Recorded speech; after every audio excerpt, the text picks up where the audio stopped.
Hello everyone, welcome you all to my channel and in my today's class.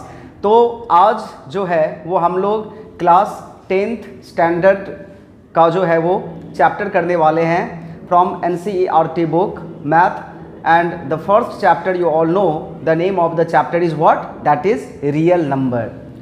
So children, real number करने से पहले I want to know कि whether you know that what is a real number, what is called a real number. क्योंकि किसी भी topic को शुरू करने से पहले हमें उसके बेस के बारे में जान लेना होगा। जी हाँ बच्चों, तो अभी तक आप लोगों ने आई मीन दैट कि अप टू 9th स्टैंडर्ड जो आप लोगों ने अभी तक पढ़ा है, तो वो नंबर्स क्या था, क्या वो आपके मेमोरी में है?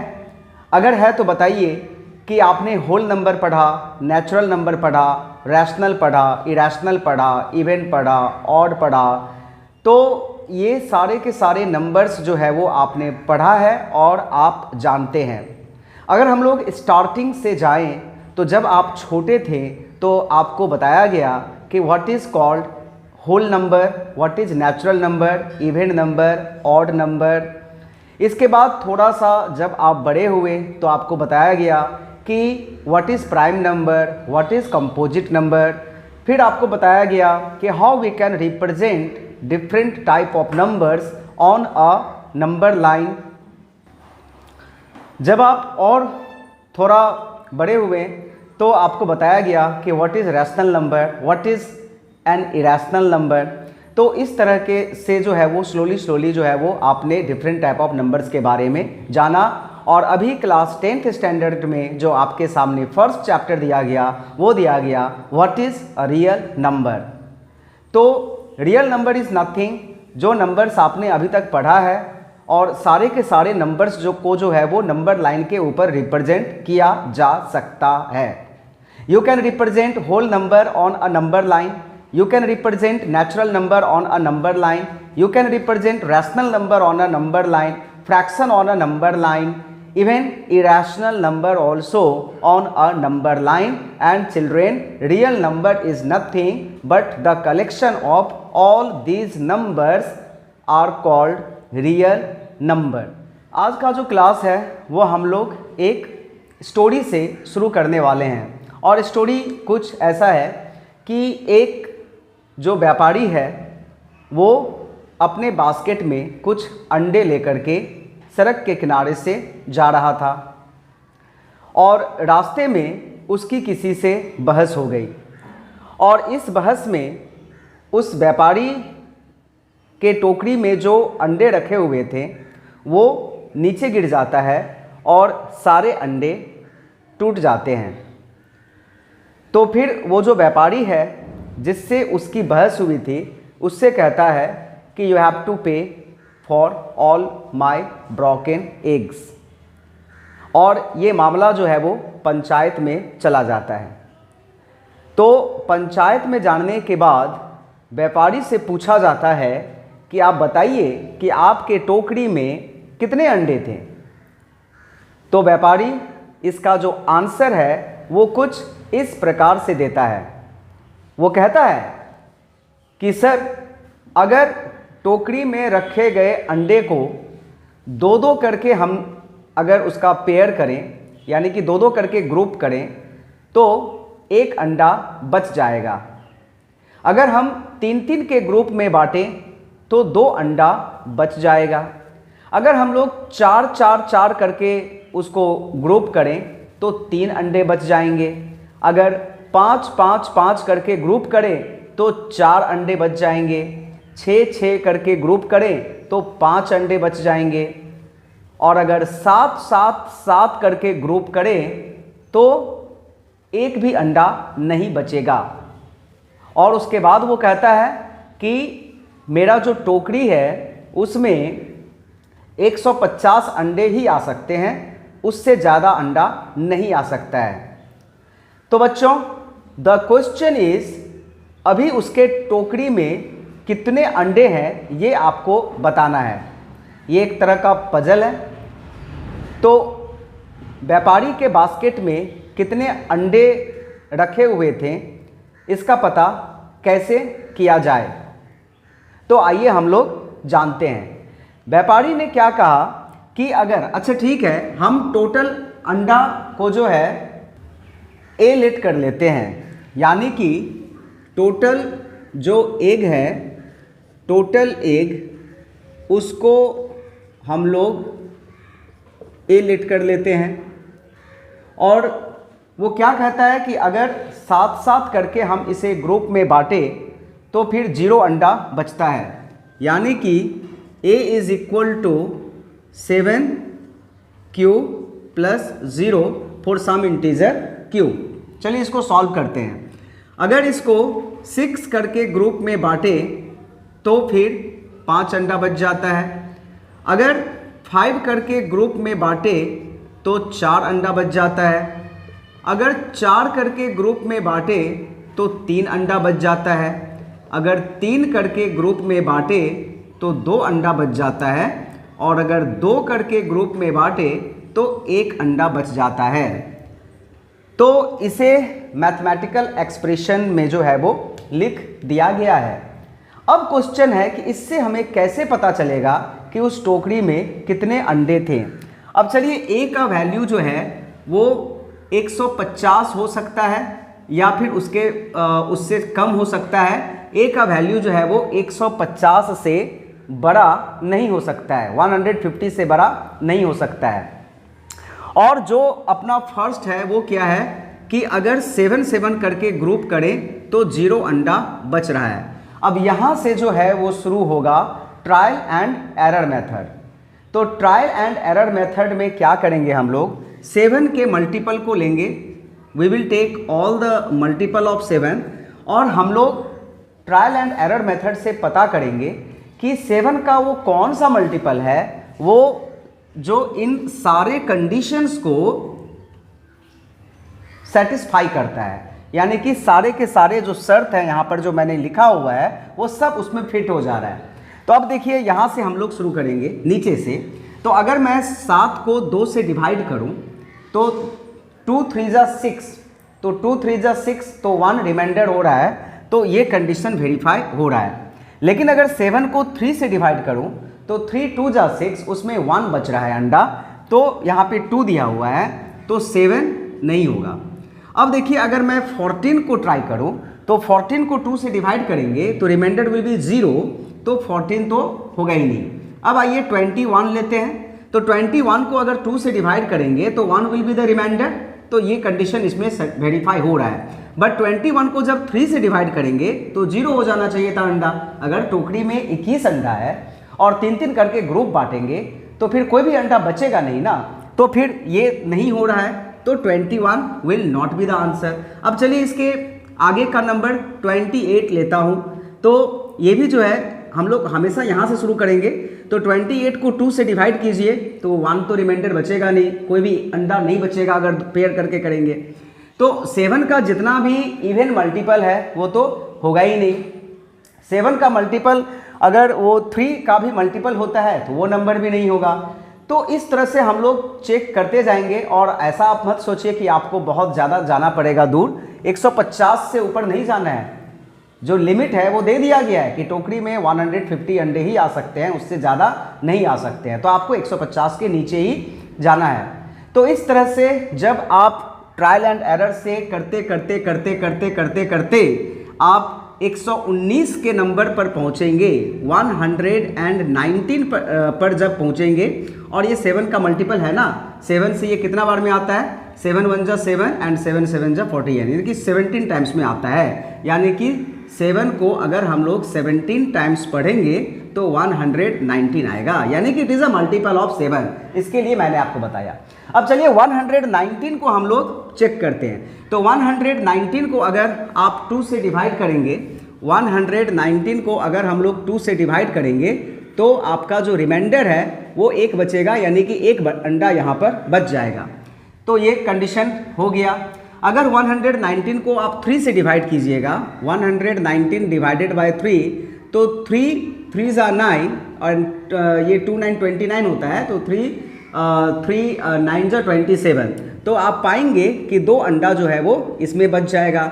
अगर 119 अंडे को 4 के ग्रुप में आप बांटेंगे तो 4 से डिवाइड कीजिए, तो 4 2 जा 8 और आपका 3 9 39, तो 4 9 जा 36, तो इसमें 3 अंडे जो है वो आपके बच जा रहे हैं, यानी कि ये भी हो गया, ये भी हो गया।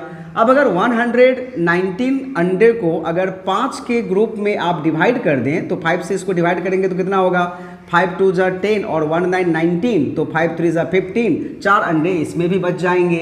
अगर 119 को 6 अंडे के ग्रुप में आप अगर इसको डिवाइड करेंगे तो 6 से इसको डिवाइड कीजिए, 6 1 जा 6, 5 9 59 और 59, तो 6 9 जा होता है आपका 54, तो 54 59 माइनस 54 कितना होगा, 5 होगा, तो 5 अंडा जो है वो बच जाएगा। लेकिन जब 119 अंडे को आप 7 के ग्रुप में बांटेंगे तो 119 इज कंप्लीटली डिविजिबल बाय 7 और उसमें कोई भी अंडा जो है वो नहीं बचेगा। और इस तरह से उस बास्केट में कितने अंडे रखे गए थे, तो इसका आंसर हो रहा है 119 अंडा। तो इस तरह से बच्चों ये जो पजल है वो इसका आंसर जो है वो निकल सकता है। किंतु ये जो स्टोरी है वो मैंने आपको क्यों बताया, इस स्टोरी को बताने के पीछे वजह क्या है ये हम लोग समझेंगे। तो ये जो रियल नंबर चैप्टर है इसमें हम लोगों को जो फर्स्ट एक्सरसाइज में पढ़ना है वो क्या पढ़ना है, Euclid division algorithm and lemma के बारे में पढ़ना है। तो एल्गोरिदम और लेमा को पहले हम लोग जान लेते हैं। देखिए एल्गोरिदम क्या है, एक कंप्यूटर का लैंग्वेज है, आप लोगों ने पढ़ा होगा। ये एक सीरीज ऑफ स्टेप्स होता है, प्रॉपर स्टेप्स होता है जो किसी प्रॉब्लम को सॉल्व करने के लिए जो है वो इसकी ज़रूरत पड़ती है। So algorithm is a series of steps which is required to solve a problem. तो एल्गोरिदम, आप लोगों ने एल्गोरिदम का नाम ऐसा नहीं है कि पहली बार सुना है। आप जब छोटे थे तो आपसे कहा गया था कि डिवीज़न में डिवाइड कीजिए एंड चेक योर डिवीज़न। तो कैसे आप लोगों ने चेक किया था, आपने डिवीज़न एल्गोरिदम जो है वो अप्लाई किया हुआ है, लेकिन आपको जो है वो अभी जो है वो इसको इसी फॉर्म में पढ़ना है, यूक्लिड डिवीज़न एल्गोरिदम, क्योंकि फर्स्ट टाइम जो है वो यूक्लिड के बुक में ही जो है वो ये रिकॉर्ड हुआ था। So it is nothing, it is that algorithm only. तो व्हाट वाज दैट एल्गोरिदम, चलिए हम लोग जानते हैं। जो डिवीज़न हम लोगों ने चेक किया था वो क्या था कि अगर आप 3 को 2 से डिवाइड करेंगे तो 2 1 जा 2 और ये 1 रिमाइंडर आया था। तो हमें बताया गया था कि ये जो डिविडेंड है ये होगा the product of the divisor and quotient plus remainder, that means 2 multiply by 1 and plus 1। इस तरह से हम लोगों ने अपने डिवीज़न को जूनियर क्लासेस में चेक किया हुआ है। It is nothing, this is only called Euclid division lemma. What is called Euclid division lemma. तो what is Euclid division lemma, आइए हम लोग समझ लेते हैं। Euclid division lemma, right. तो इसमें ऐसा है कि if we take 2 integers a and b, ठीक है, if we take 2 integers a and b where a जो है वो b से बड़ा होना चाहिए, राइट। a का वैल्यू जो है वो b से बड़ा होना चाहिए। तो a equal to we can write B Q plus R for some integer what q and r। यहाँ पर जो है वो q और r जो है वो ऐड हुआ है। और एक चीज इसमें देखिए, q क्या है, यहाँ पर कोसेंट है, q डिनोट्स द कोसेंट, यानी कि अगर हम लोग इसको प्रॉपर डिवीजन से रिलेट करेंगे तो क्या होगा, a डिविडेंड होगा, b क्या है, डिवाइजर है, q कोसेंट है और r क्या है, रिमाइंडर है। अब बताइए, यहाँ आपने बुक में देखा होगा कि 0 जो है वो, यानी कि r का वैल्यू 0 से बड़ा या 0 के बराबर होना चाहिए, बट r का वैल्यू जो है वो b, इस b से छोटा होना चाहिए, राइट। ऐसा क्यों है, ऐसा क्यों है? 0 less than equal to R and less than B, ऐसा क्यों है? ऐसा इसलिए है कि आप इस डिवीजन में देखिए, ये जो रिमाइंडर है वो कभी भी इस नंबर के बराबर या फिर इससे बड़ा हो सकता है क्या? कभी देखा है? रिमाइंडर जो है वो डिवाइजर से इक्वल या डिवाइजर से बड़ा कभी भी नहीं हो सकता है। तो रिमाइंडर जो है वो हमेशा इस नंबर से छोटा ही होगा, यानी कि remainder will always be less than B. ये इसलिए जो है वो यहाँ पर लिखा हुआ है। और रिमाइंडर जो है वो कभी भी नेगेटिव भी नहीं आएगा, तो रिमाइंडर जो है वो 0 आ सकता है या फिर उससे बड़ा हो सकता है, किंतु b से हमेशा छोटा ही होगा। और ये जो कॉन्सेप्ट है ये आपको लगेगा जब हम लोग यूक्लिड डिवीजन लेमा को यूज करेंगे क्वेश्चन को बनाने के लिए, और इसमें जो एक्सरसाइज में दिया गया है क्वेश्चंस उसको समझने के लिए ये कॉन्सेप्ट जो है वो बहुत ही जरूरी। Now we will understand the division algorithm. Division algorithm is not new for you, you all have done this in the junior classes. Junior classes में you all have proved verified the division using this algorithm। तो division algorithm is based on Euclid lemma only. लेकिन lemma क्या था जो मैंने आपको बताया, that was lemma. लेकिन एल्गोरिथम क्या है? This is a series of steps जो हम लोग किसी भी प्रॉब्लम को सॉल्व करने के लिए यूज करते हैं। तो डिवीजन एल्गोरिथम में भी जो है वो a is equal to b Q plus r होगा for some integer a and b, and जो भी कंडीशन मैंने बताया था यानी कि a b से बड़ा होना चाहिए, यहाँ पर भी होगा। और r का वैल्यू जो है वो 0 से बराबर या बड़ा लेकिन b से छोटा होना चाहिए। अब चलिए इस एल्गोरिथम, जैसे कि मैंने आपको बताया कि algorithm is a series of steps, तो इसको समझने के लिए और and specially this algorithm is used in the exercise to find HCF of 2 नंबर। तो चलिए हम लोग एक HCF को डिवीजन एल्गोरिथम से निकालते हैं और समझते हैं डिवीजन एल्गोरिथम किस तरह से it is a series of steps. तो इसके लिए मैं नंबर लेता हूँ, कौन सा नंबर ले लूँ? चलिए 98 ले लेता हूँ और एक नंबर 7 ले लेता हूँ, राइट। यानी कि we are going to find HCF of this 2 number using the division algorithm. अगर मैं यहाँ पर पूछूँ आपसे a का वैल्यू क्या होगा, तो क्लियरली a का वैल्यू 98 होगा और b का वैल्यू 7 होगा, क्योंकि a क्या है? b से बड़ा है। अभी जो इसका फर्स्ट स्टेप होगा वो 98 हम लोग यहाँ लिखेंगे और इसको एक्सप्रेस करेंगे इस फॉर्म में, जो कि b का वैल्यू अपना 7 है। तो 7 से अगर हम लोग 98 को डिवाइड करेंगे तो 7 कितना होगा? ये तो शायद डिविजिबल है ना। 7 1 जा 7 एंड 7 4 जा 28, यानी कि रिमाइंडर यहाँ पर 0 आ गया। तो चलिए इस स्टेप में तो क्लियरली एक ही स्टेप में जो है वो अपना HCF यहाँ पर निकल गया, यानी कि HCF इज इक्वल टू 7। लेकिन इससे ज़्यादा आप लोगों को समझ में नहीं आया होगा, तो I am taking different number 98 और 7 को अभी मैं बना दे रहा हूँ 8। तो चलिए अभी हम लोग 98 और 8 का जो है वो HCF निकालेंगे using the same Euclid division algorithm. तो अभी 98 को अगर हम लोग 8 से डिवाइड करेंगे तो 8 1 जा 8 और 18 हुआ, 8 2 जा 16 and 2 is the remainder. That means 8 into 12 हुआ ना, 8 इंटू 12 प्लस कितना रिमाइंडर हो जाएगा यहाँ पर? 2 इज द रिमाइंडर। अभी हम लोगों का जो वैल्यू है इस वाले सेकेंड स्टेप में a का वैल्यू अभी 8 हो जाएगा और b का वैल्यू क्या हो जाएगा? 2 हो जाएगा। That means we will express 8 in this form. तो 2 से डिवाइड कीजिए यहाँ पर, तो 2 इंटू 4 प्लस 0 आ रहा है। तो अभी लास्ट स्टेप में जो b का वैल्यू आएगा that will be the HCF, यानी कि जो HCF है इस दोनों नंबर का वो 2 हुआ। And here we have used division algorithm. So this is what division algorithm. So I hope in today's class Euclid division lemma जो मैंने आपको बताया and Euclid division algorithms are clear to you. In next video we will do the exercise first exercise of the chapter. So I hope कि जो मैंने आपको आज बताया वो आपको समझ में आया। समझ में आया तो क्या करना है, you all know. Till then, thank you everyone for watching the video till the end. Bye bye.